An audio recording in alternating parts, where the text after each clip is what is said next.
Hello students, young के प्रयोग में फ्रिंज चौड़ाई का व्यंजक मैं आपको बताने वाला हूँ। 6 यूनिट से लिया गया है तरंग प्रकाशिकी में से, जिसको एलिमिनेट किया गया था। उसी में MPPSC ने अपने पोर्टल पर क्वेश्चन बैंक में इस क्वेश्चन को अपलोड किया है। तो स्टार्ट करते हैं। सबसे पहले यहाँ पर इसका चित्र समझ लेते हैं। तो माना ऐसे एक स्लिट है जो एक वर्णी प्रकाश स्रोत से प्रकाशित है। इससे प्रकाश निकलता है।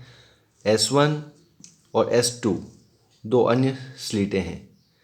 इसका मध्य बिंदु यहाँ पर O है।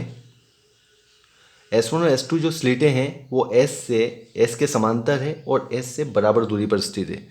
ठीक, अब यहाँ S1 और S2 से D दूरी पर हम एक पर्दा लेते हैं। यहाँ पर XY, ये XY एक पर्दा है जिस पर व्यतिकरण फ्रिंजें बनती है। कितनी दूरी पर है? तो कैपिटल T दूरी पर है। यहाँ पर S1 और S2 जो हैं ये एक दूसरे से D दूरी पर स्थित है, मान लेते हैं। तो यहाँ पर माना S1 S2 equal to D, इन दोनों के बीच की दूरी T है। तो यहाँ पर देखिए O इसका मध्य बिंदु है। S1 और S2 O इसका S1 और S2 का मध्य बिंदु है। तो यहाँ पर ये वाला भाग जो होगा D/2, चूँकि O इसको दो बराबर भागों में विभाजित करता है, तो यहाँ पर D/2 ये दो भाग हो जाएंगे, OS1 और OS2 के। S से चलने वाली प्रकाश किरण जो है वो इस प्रकार से आपतित होती है। तो SO और यहाँ पर नाम दे देते हैं O1। तो SO और O1 एक ही रेखा पर होते हैं।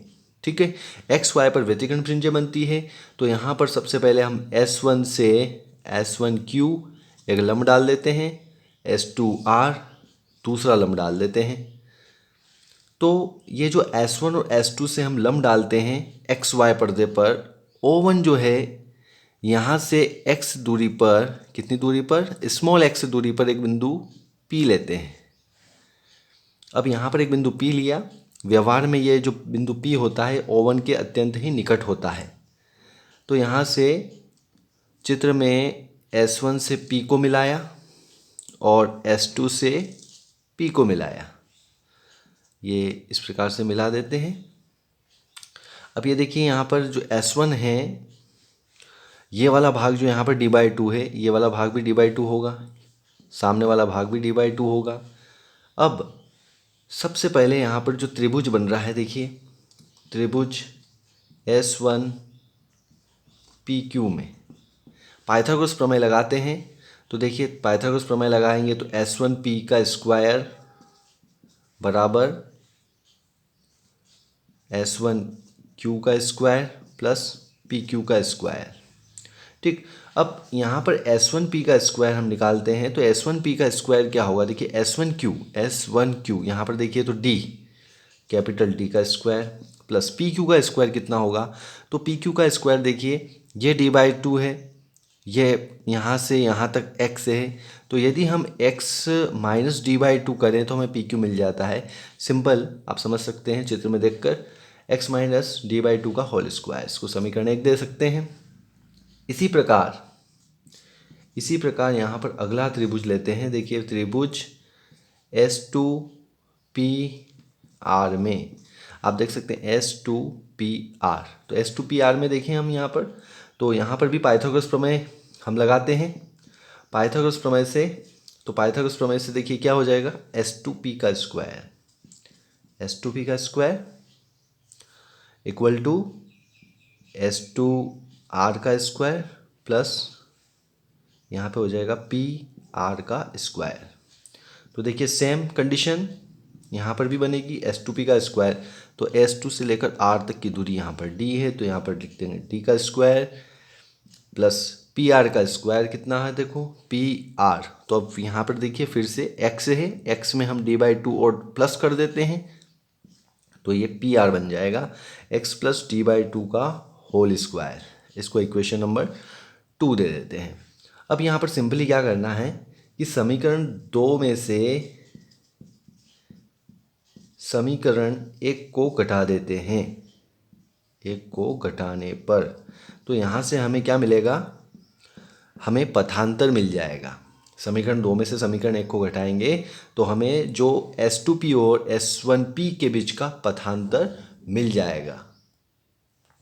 तो देखिए समीकरण 2 में से समीकरण 1 को घटाते हैं तो क्या होगा, S2P का स्क्वायर माइनस S1P का स्क्वायर।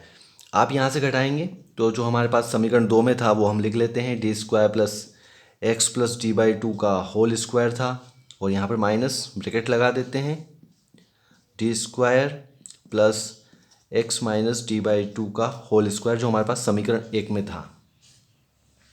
अब इसको हल कर लेते हैं तो सिंपली यहाँ पर माइनस का गुणा हो जाएगा, डी स्क्वायर प्लस इसको आप ओपन कर लें तो एक्स स्क्वायर प्लस यहाँ पे हो जाएगा ये डी स्क्वायर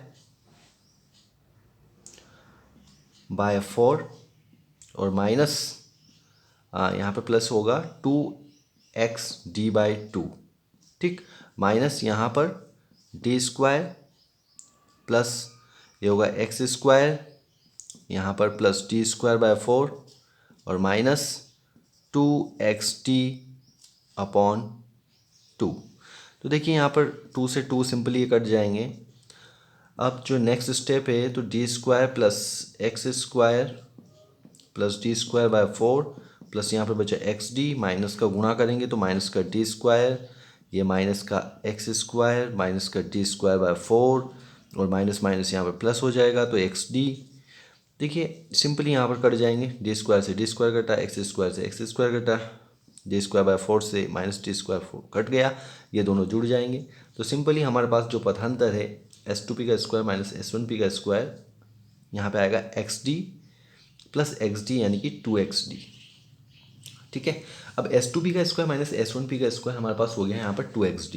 नेक्स्ट स्टेप में हम क्या करेंगे, पथांतर निकालने के लिए, अब यहाँ पर स्क्वायर है तो देखिए ए स्क्वायर माइनस बी स्क्वायर का फार्मूला, ए प्लस बी ए माइनस बी, दो भागों में टूटेगा तो S2P प्लस S1P, और एक और भाग होगा S2P माइनस S1P, ठीक, बराबर 2xd। तो ए प्लस बी और ए माइनस बी के फार्मूले से हमने इसको तोड़ दिया है। अब यहाँ पर देखिए S1P इक्वल टू S2P बराबर d, लगभग, ये केवल हम प्लस वाले में करेंगे क्योंकि जो बिंदु P होता है वो व्यवहार में बिंदु O1 के अत्यंत निकट होता है।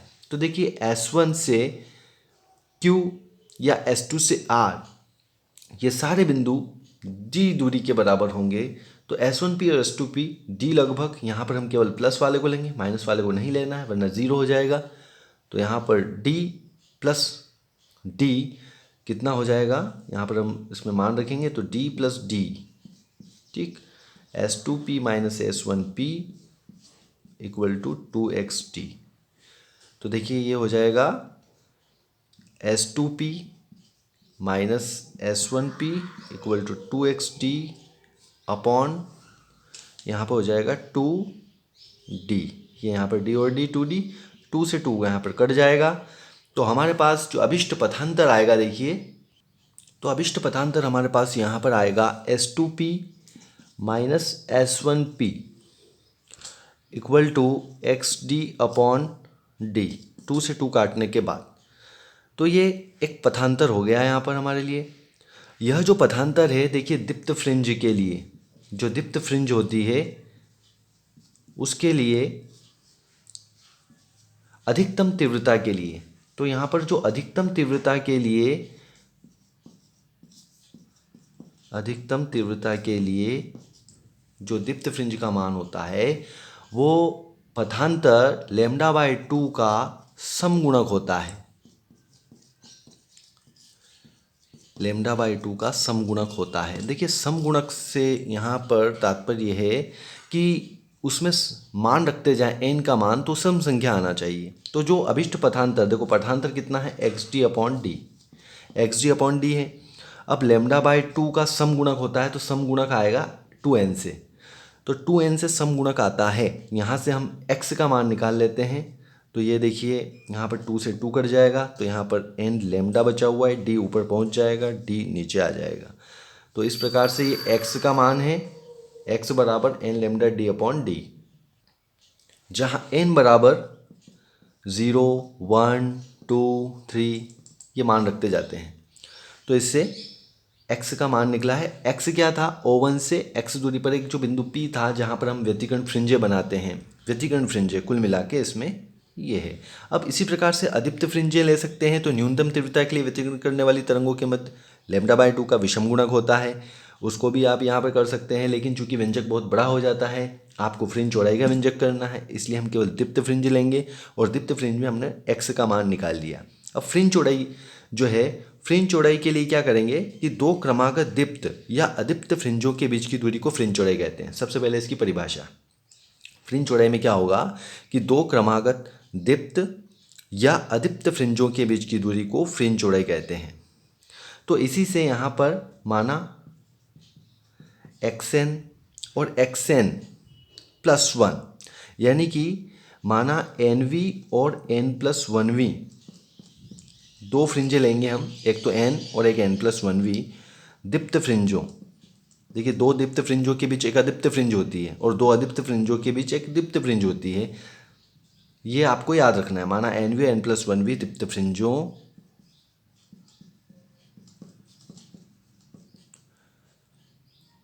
के बीच की दूरी को, यानी कि यहाँ पर माना nv और n+1v दीप्त फ्रिंजों की केंद्रीय फ्रिंज से दूरी,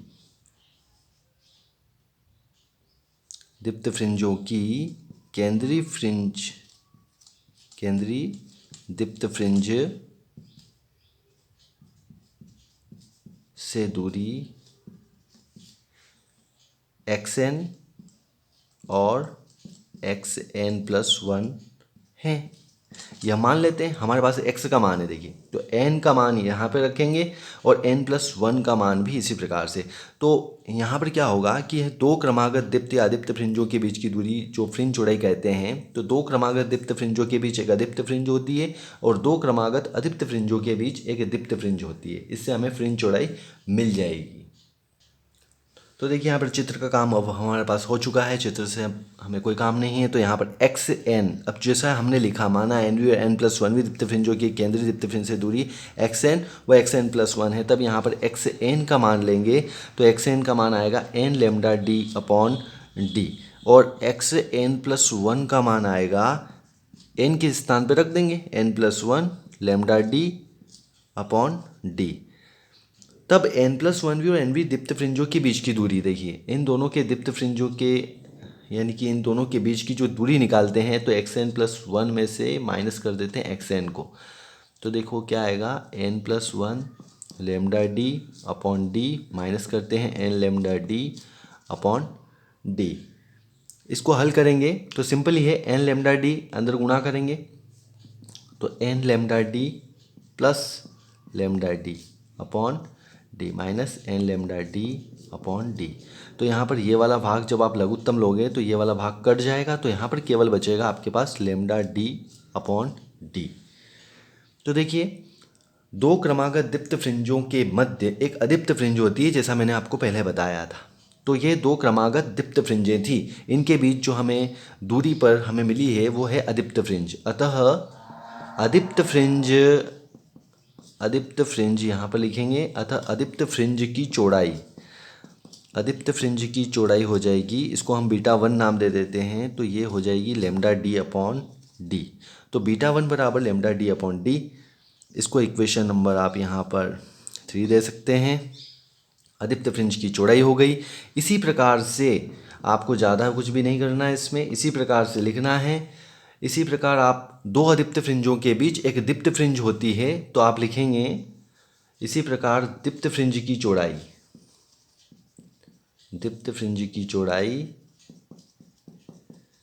β2 नाम दे देंगे, सेम आएगी उसमें भी λd/d। इसको इक्वेशन नंबर 4 दे सकते हैं।